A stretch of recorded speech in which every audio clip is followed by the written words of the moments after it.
That morning in the middle of the Pacific Ocean, there was a worrying doctor. Elena Rodriguez's eyes that no one could have predicted. Who could have known that for this 38-year-old, who had been a ship's doctor for 10 years, the day would mark the beginning of the darkest hours of her medical career? As Elena sipped her morning coffee, she read a message on her phone from her 12-year-old daughter, Sophia. "Mom, when are you coming back? I miss you so much. Grandma says you're the best doctor in the world." Elena smiled and replied, "Very soon, honey. Home in 2 weeks." She had no idea that to keep that promise, she'd have to go face to face with death. Neptune's Pride was a 180-meter giant cargo ship. Carrying electronics from China to America, it was in the second week of a 3-week voyage with a crew of 32. Elena was in the ship's medical center doing her routine checks. In her decade at sea, she'd seen thousands of patients. Seasickness, minor injuries, the flu, headaches. She knew them all. But the young sailor who knocked on her door at 8 a.m., Alex, was different. Elena had actually been waiting for a call from her mother at home that morning. 72-year-old Maria Rodriguez was recovering from heart surgery.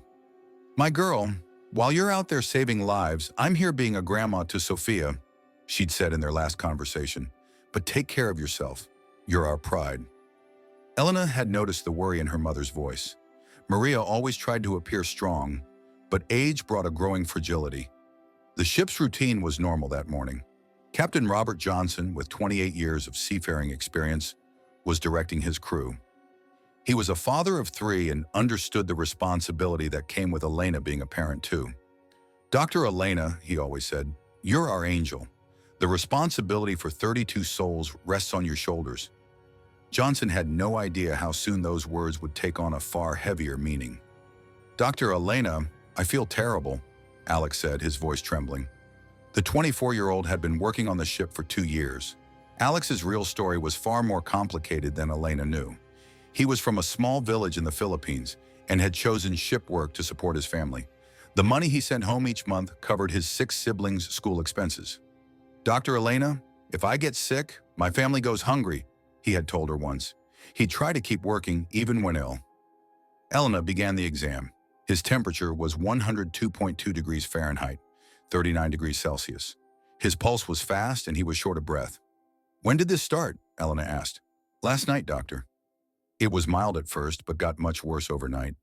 There was a strange yellowing to Alex's skin that Elena hadn't seen before. Less like typical jaundice and more of a bronze tint. At first, Elena thought it was just the flu. She gave him a fever reducer and told him to rest. "Come back tomorrow," she said. Alex thanked her and left. But something didn't sit right with Elena. The symptoms didn't feel familiar. Through the stethoscope, she heard abnormal crackles in his lungs, as if fluid had started accumulating. At noon, Elena reflected on past outbreak experience. In her Doctors Without Borders days in Africa, she had battled Ebola, cholera, yellow fever, typhus. She'd seen them all, but these symptoms didn't exactly fit any of them.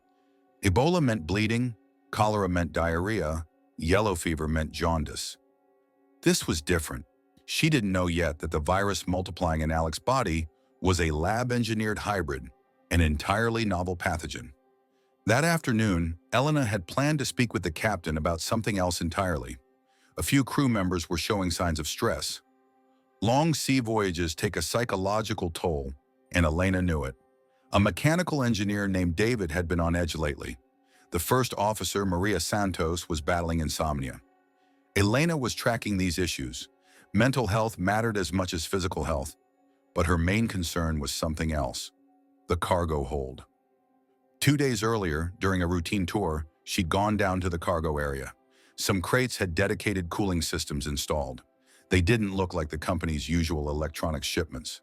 Elena was curious, but she had no authority to review the cargo manifest. It simply said medical supplies. Now she wondered, could there be a connection between Alex's illness and this cargo? At 2 p.m., everything changed. Captain Johnson called Elena urgently. "Doctor, what happened to Alex?" "We found him collapsed in the corridor."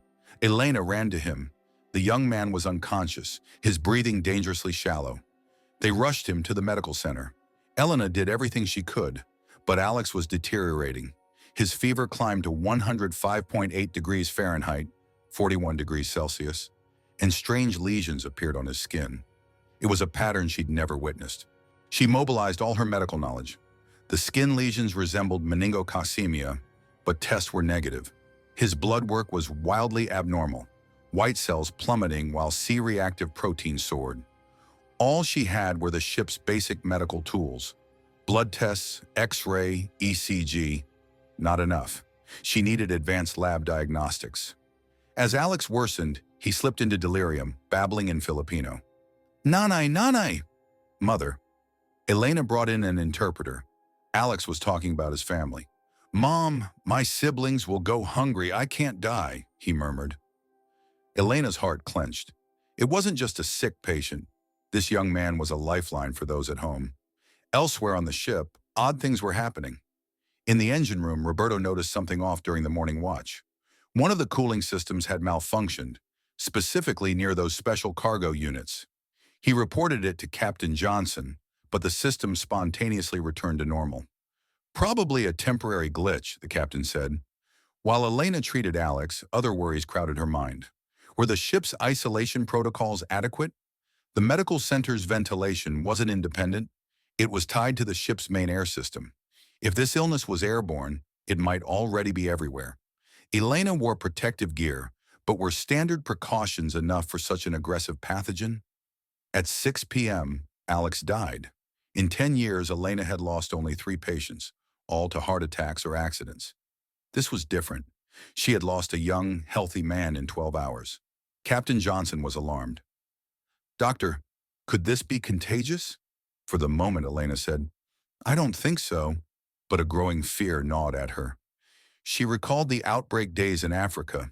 She had fought Ebola with Doctors Without Borders, but these symptoms did not match Ebola. After Alex's death, Elena wanted to perform an autopsy, but the ship's conditions didn't allow it. She could only do an external exam. The lesions on Alex's skin kept spreading post-mortem. That was the strangest thing she'd ever seen. Normally, pathological processes cease after death, but these lesions seemed active. Was this organism still alive after death? That night, Elena requested permission from the captain to review the cargo manifest. Johnson hesitated. Elena, that's against procedure. We need the shipping company's approval, Elena insisted. Captain, we just lost a man. If there's a cargo problem, we need to know. Johnson finally agreed. As Elena read the manifest, she was stunned. The shipment listed as medical supplies was actually biological samples. Special authorization required. She checked the sender, a company called Gene Tech Solutions, Biotech Research. The recipient, the CDC in the United States. A chilling suspicion took hold. Was this cargo related to the illness? She didn't have proof, just a gut-level fear. That night, when Elena spoke with her daughter, she tried to hide the worry in her voice. Sophia told her about a school project. Mom, I did research on doctors. My teacher explained how doctors like you save people. I want to be like you when I grow up. Elena smiled.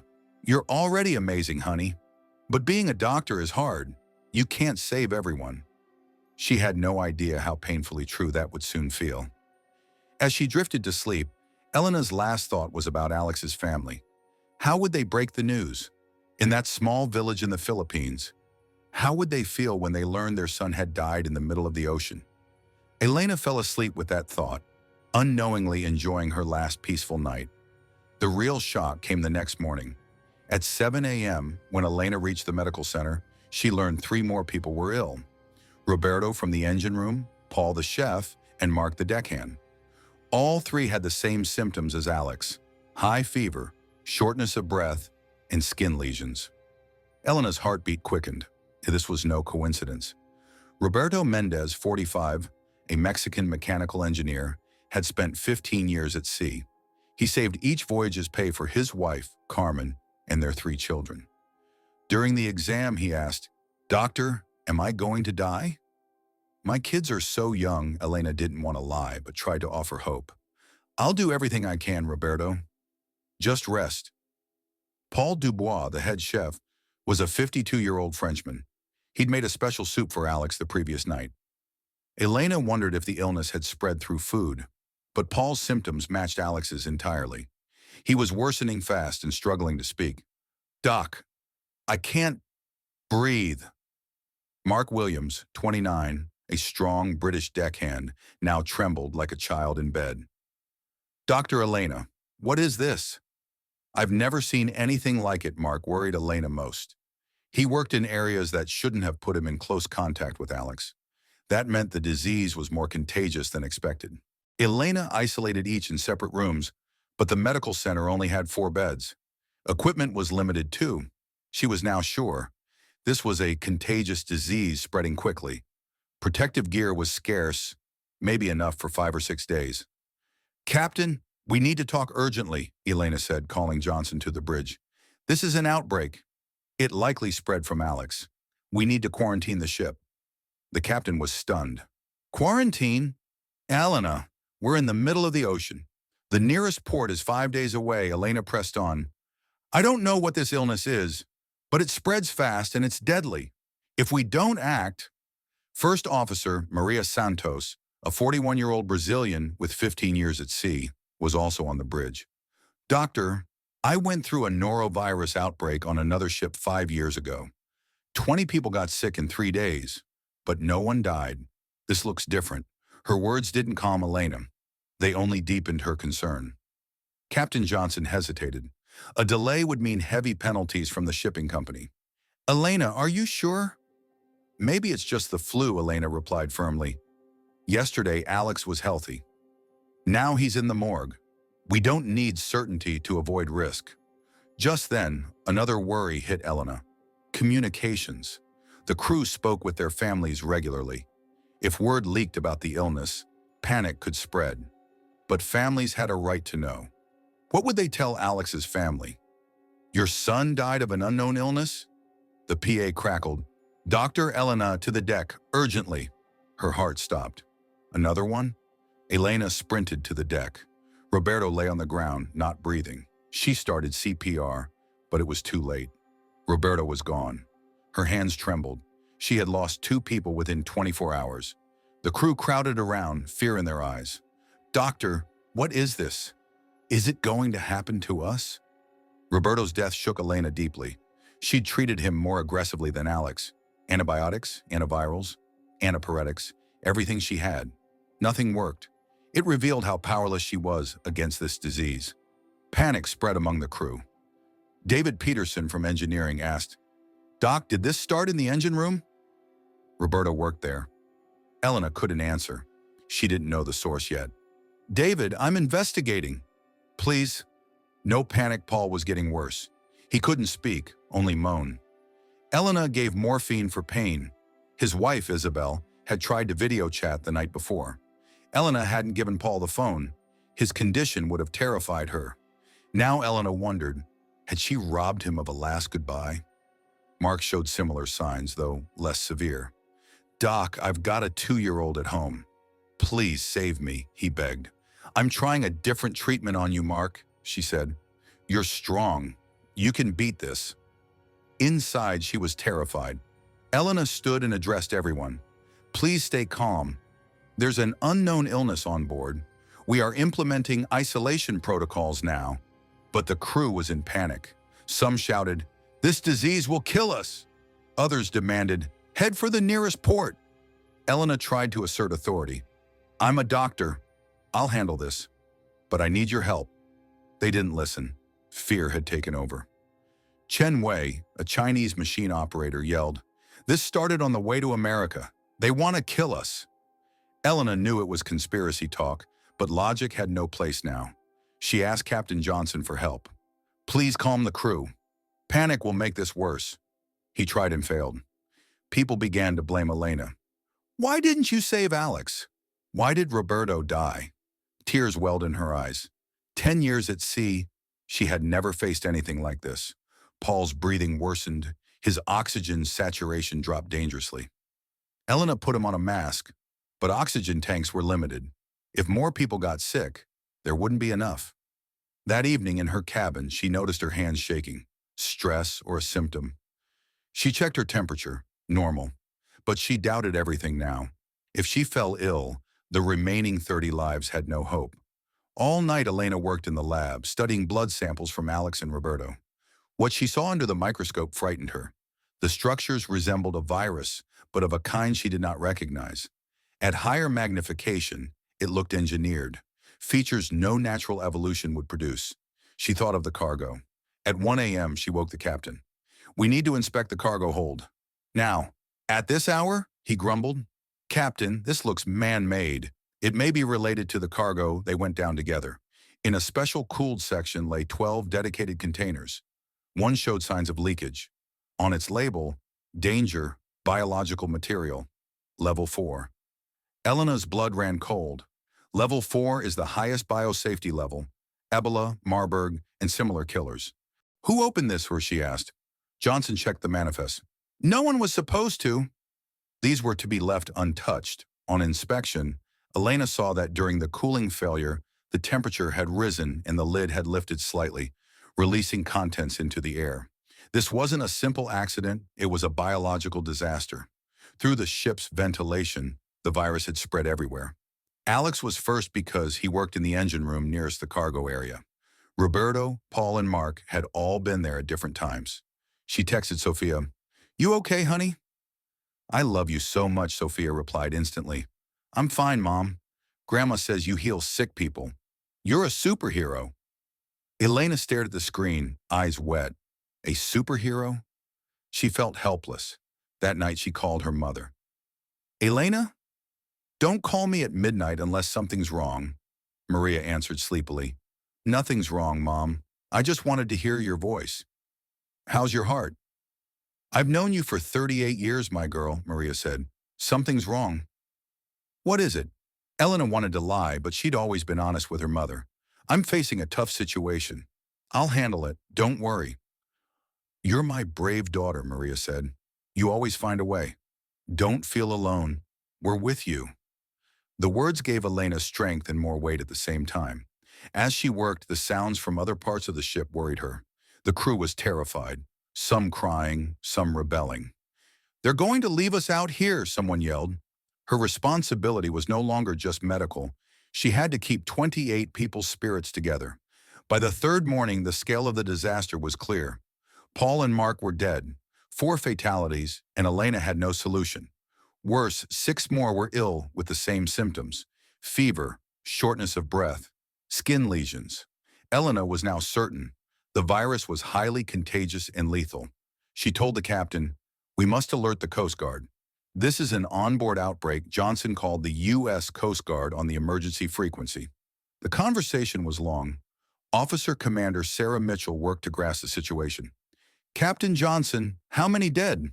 "4, Commander." 6 more sick." Mitchell wanted to speak with Elena. "Dr. Rodriguez, any idea what this is?" Elena was candid. "Commander, it looks like a lab-made pathogen. We have a biological cargo on board, and I believe there's been a leak." Level 4, Mitchell's voice tightened. "Doctor, I need to escalate this to Washington." While waiting, Elena checked on the 6 patients. Chen Wei, second engineer Li Hao, deckhand Tommy Anderson, assistant cook Jose Martinez, cleaner Fatima Al-Rashid, and electronics technician Klaus Muller. Different ages, different countries, same deadly course. Chen Wei, 34, from Shanghai, worked for his wife Ling and their 8-year-old son Michael. "Doctor, if I die, what do I tell my wife?" "I promised this would be my last voyage," he said. Elena squeezed his hand. "I'm going to save you, Chen." "You'll go home," the captain worried. "If we report this, they'll quarantine us." "We could be stuck for months," Elena snapped. "We're already dying. 4 dead, 6 sick. If you get sick, who steers this ship?" He relented and issued the distress call. The Coast Guard's answer crushed Elena. "With suspected outbreak on board, you may not enter any port. Hold position." The news triggered open revolt. First Officer Santos told Elena, "The crew blames you. They say, we're stranded because of the doctor. We're losing control." Elena cradled her head in her hands. She was fighting not only a medical crisis, but also a psychological one.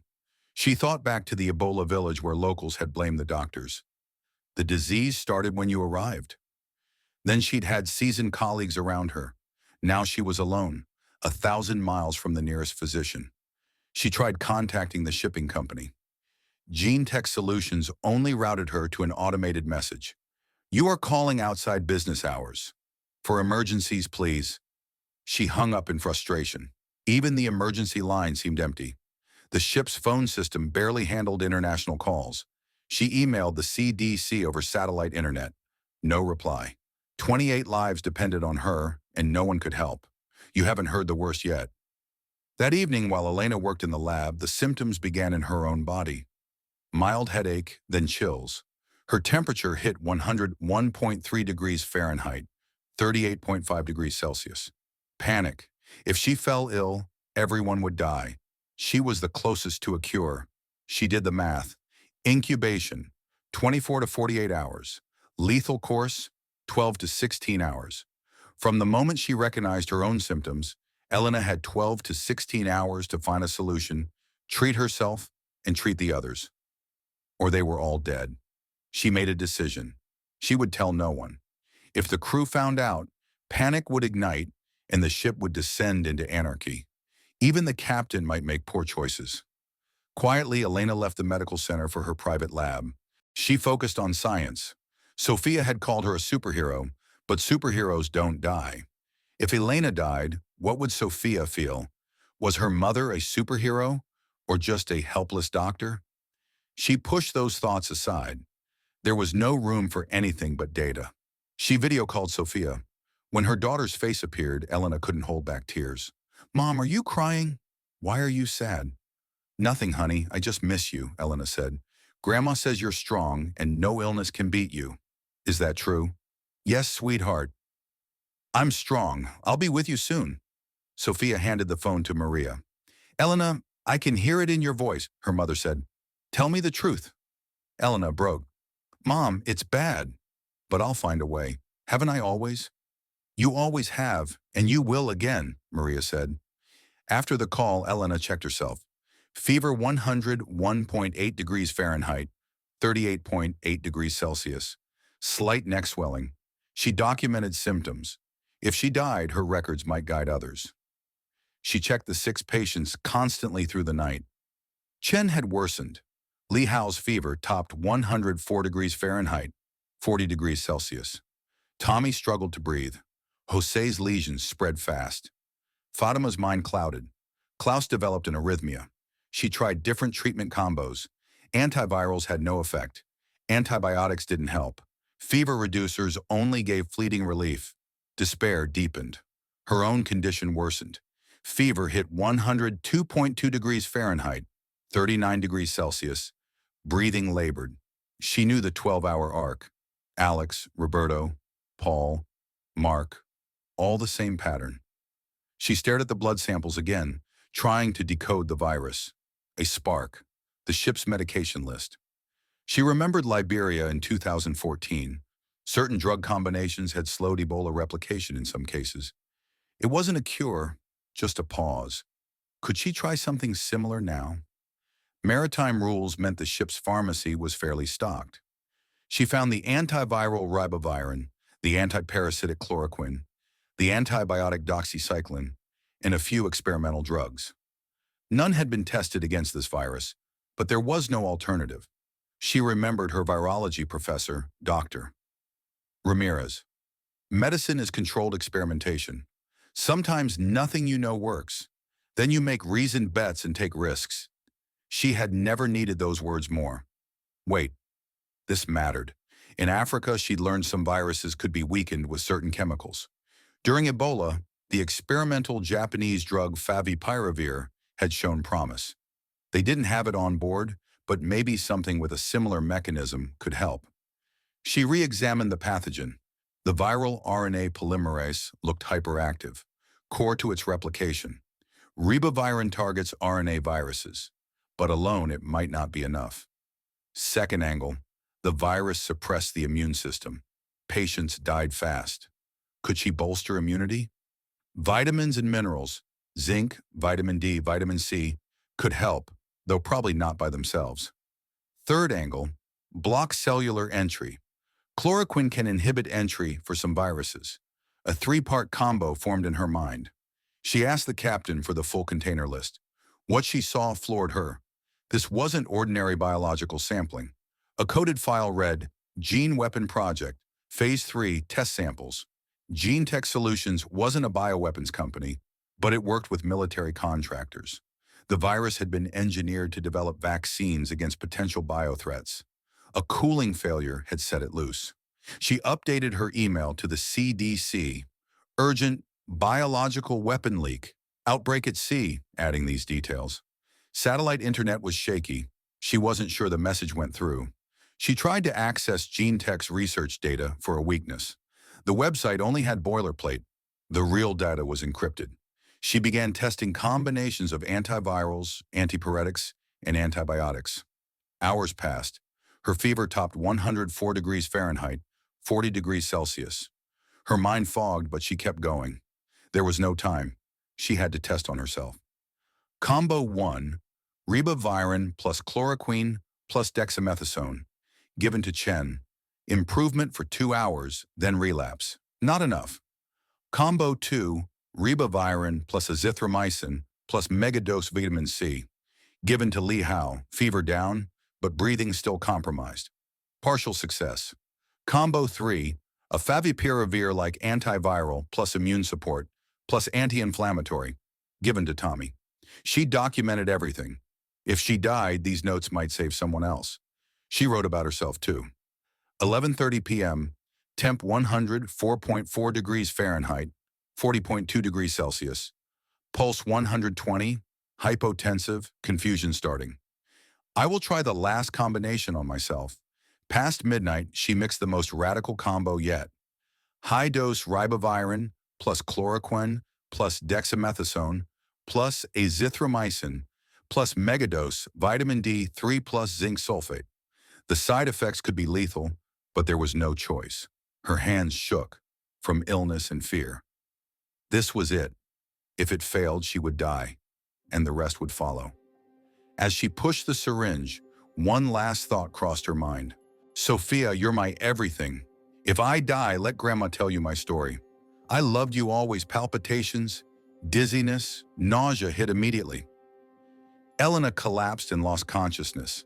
The last thing she saw was the photo of Sophia taped to the lab ceiling. Her 12-year-old smiled down at her.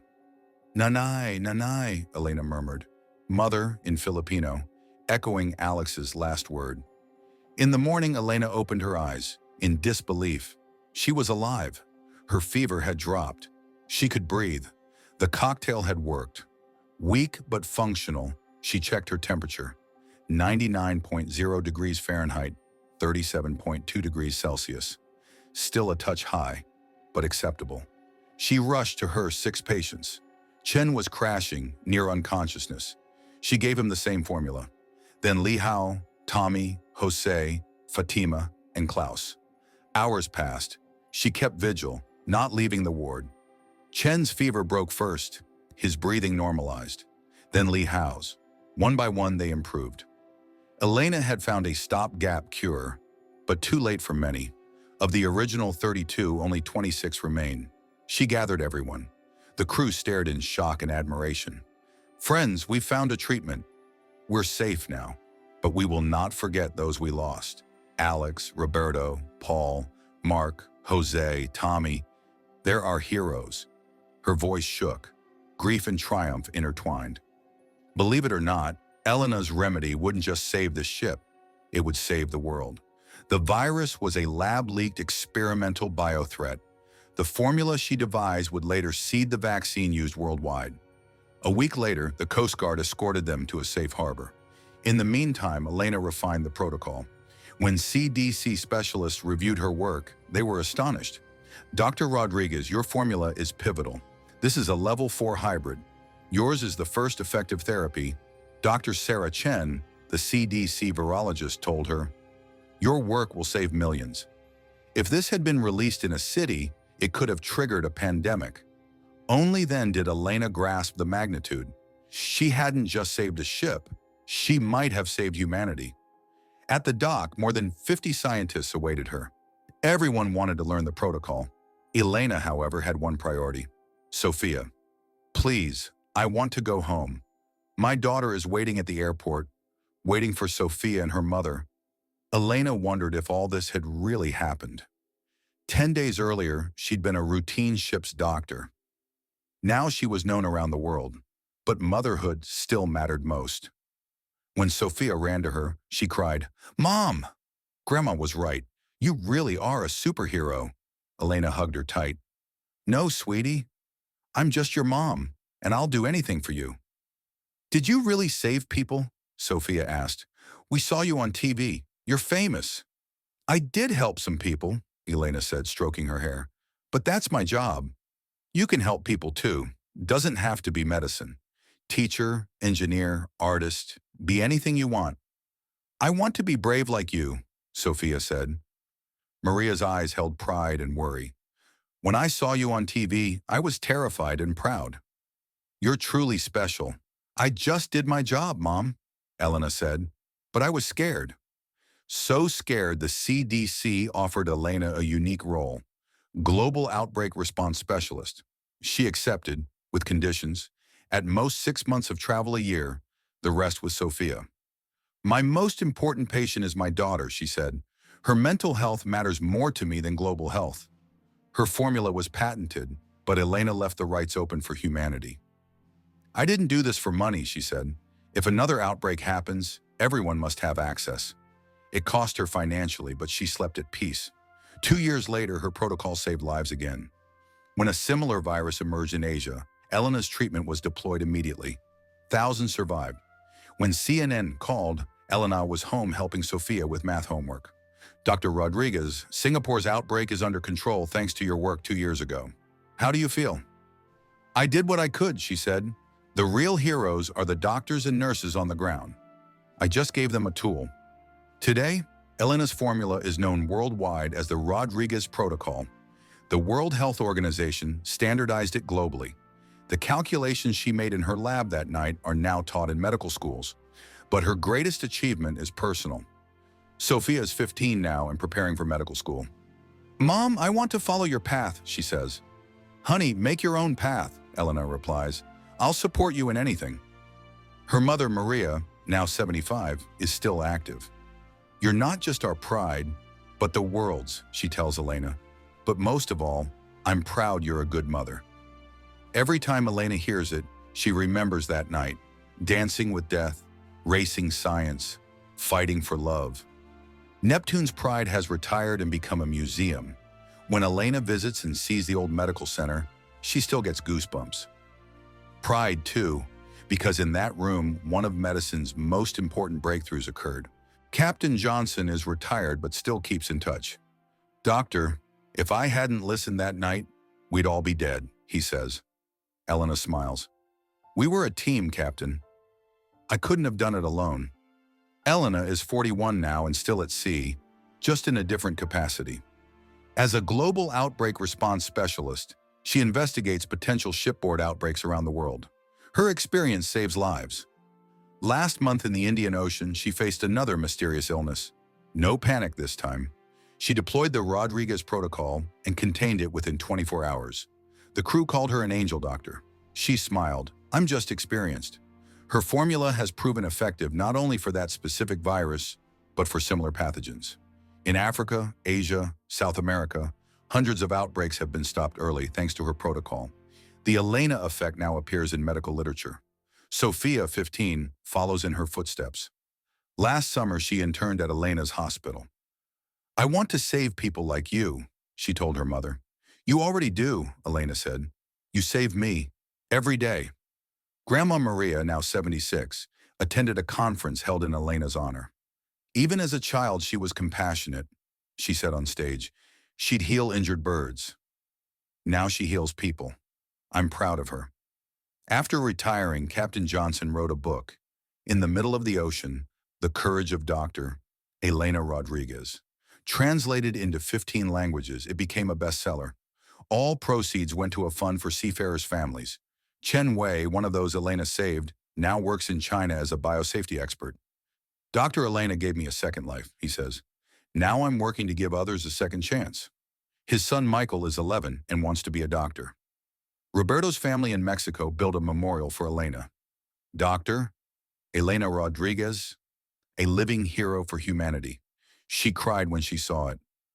I couldn't save Roberto, she said, but his wife Carmen told her, you did save him, doctor. His death helped you find the cure that saved others. Elena's story isn't just about rescue. It's about the strength of the human spirit. Alone in that lab, she fought not only with knowledge, but with love. For Sophia, for her crew, for humanity. That love gave her the power to find a way. Today, she speaks in over 100 countries. Science matters, she tells audiences, but love matters more. I found the formula that night not just because of knowledge, but because I needed to go back to the people I love. Hollywood made a film about her story, with Sophia consulting. My mom really is a superhero, Sophia said in an interview. Her greatest superpower is love. The movie grossed $500 million worldwide. All proceeds were donated to health research. Elena now works at the Maritime Medicine Institute in Rotterdam, training young doctors and developing new protocols. No doctor should ever feel the helplessness I felt that night, she says. Her trainees now serve around the globe. To date, the Rodriguez protocol has officially saved more than 50,000 lives, but she achieved something even bigger. She gave hope. Doctors everywhere say in hard moments, if Elena could do it, so can I. In her home office, she still keeps the notes from that night. Sometimes Sophia reads them. Mom, your handwriting was so messy. How did you write these while so sick? Elena smiles. Some things must be written, sweetheart, for those who come after us. The last word belongs not to Elena, but to Sophia. In a school presentation last month, the 15-year-old told her classmates her mother's story. The most important thing my mom taught me, she said, is that being a superhero isn't about superpowers. It's about not giving up when it seems impossible and fighting for the people you love. When Elena heard that, she realized her greatest achievement wasn't discovering a formula. It was teaching her daughter the right values. Whatever Sophia becomes, she'll carry her mother's courage with her. If Elena's courage moved you, subscribe to our channel for more incredible stories from the sea. Survival, rescue, victory, and the indomitable human spirit. Because truth is, no fiction is as powerful as the real stories of people like Elena. Our goal is to give you hope and show that human courage knows no bounds. Elena's story isn't over. Right now, she's out on the oceans again. New ships, new patience, new hope. Because Elena knows there are still lives waiting to be saved. And Dr. Elena Rodriguez will keep fighting for them. Hit that subscribe button. Welcome aboard. Stay with us for Elena's new adventures, new rescues, and new hopes. Because the stories of real heroes never truly end.